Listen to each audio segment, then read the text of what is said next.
Hi guys, okay, we've got another supplementary video for you guys. We're going to teach you how to lead your back breaks that you learned this week with your partner. So you've learned your back breaks already. I'm not going to go into any of the footwork. I'm just going to show you how the leading works on the arms now that it's a slightly more active lead. Okay guys, so once again, this is Jill. She's going to be helping us today. So from last time, again, you remember that we did all of our arm holding in our nice big open hold frame. So we're going to get into that open hold frame. Remember, you've got your two little finger shelves, you've got your bottom ones, she's got her top ones, and you're just going to connect with your partner underneath, from the underneath of the hands. Be careful as you're practicing, you don't get a bit lazy and start kind of letting your arms droop and let your hands kind of cling onto each other. Because the more that happens, the less communication is going to happen between the two of you. So you really want to make sure that your frame is high and your hands are right, regardless of what you're doing.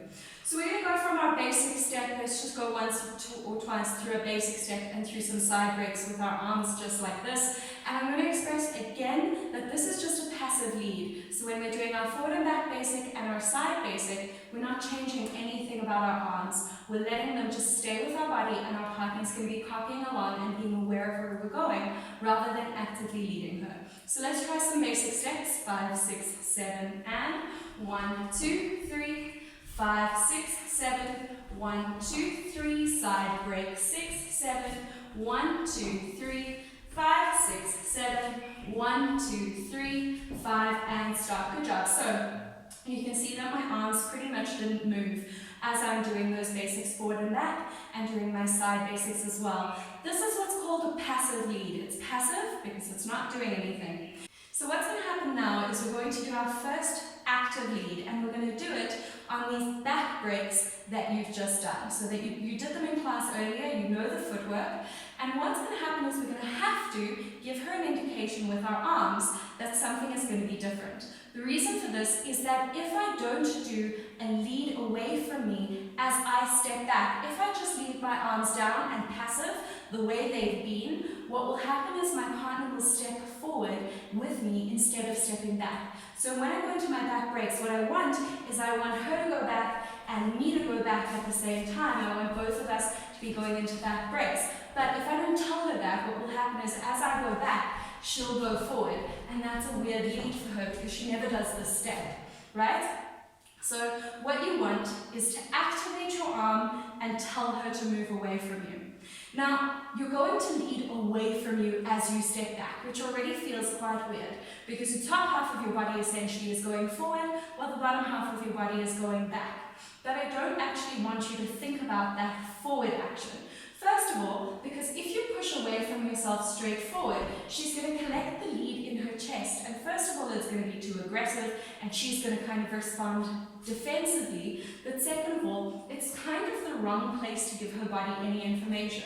When you want to give her body information, you want to give it to her core so that you can translate it to her legs.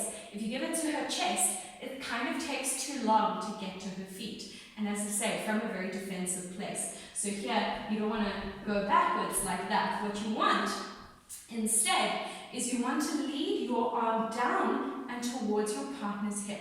So when I go down toward her hip, that's going to tell her to step back. And that's pretty effective as a lead. And as I say, it will be helpful for you because then you're not thinking back and forward, you're thinking back and down.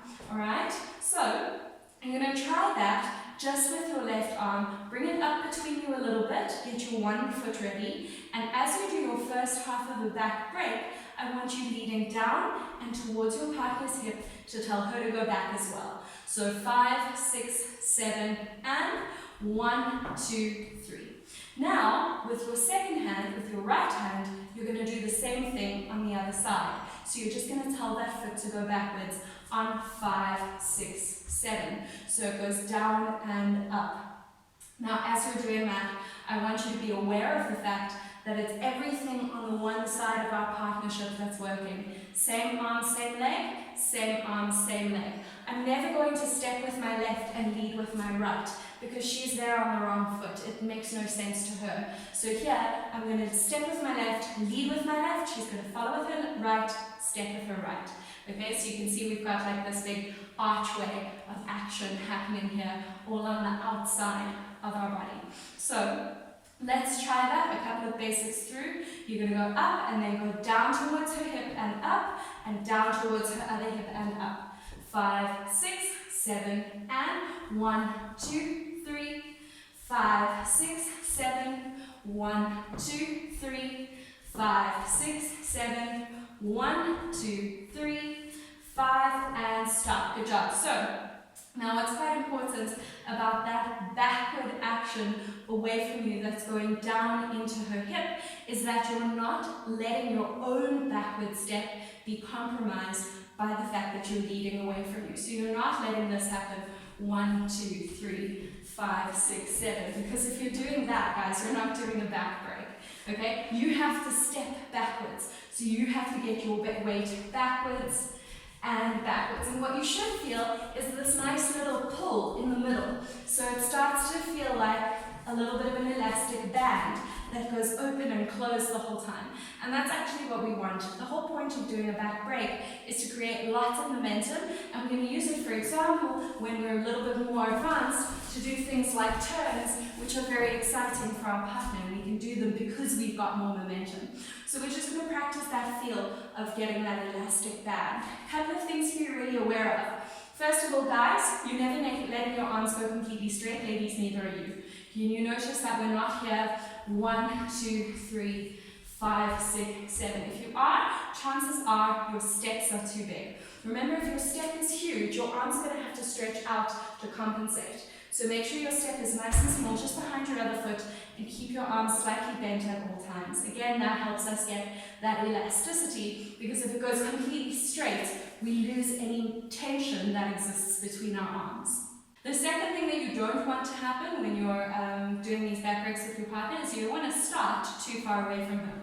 Because if you're too far away and then trying to lead, it's not going to work because there's no space. So remember that when you place your body into those positions that I told you about last time, where these are her hands and these are your hands, that's the distance you want to be away from each other, just in your frame. So guys, if you put your hands next to your body and you pick them up just by bending your elbows, that's how far away you want to be from her. Ladies, the same. It's bent elbows and it's just going over into his hands.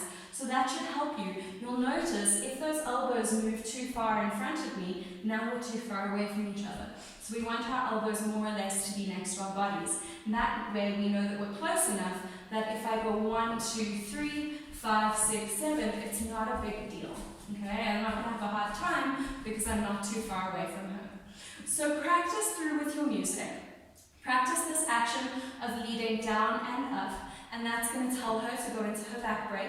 Guys, when you're super comfortable with your feet, this will be easier to do. I know that right now you're thinking about your footwork and your arms, which can be quite tricky, but keep in mind that this is the lead so that when you're really comfortable with your feet, you can incorporate it in your practice with your partner.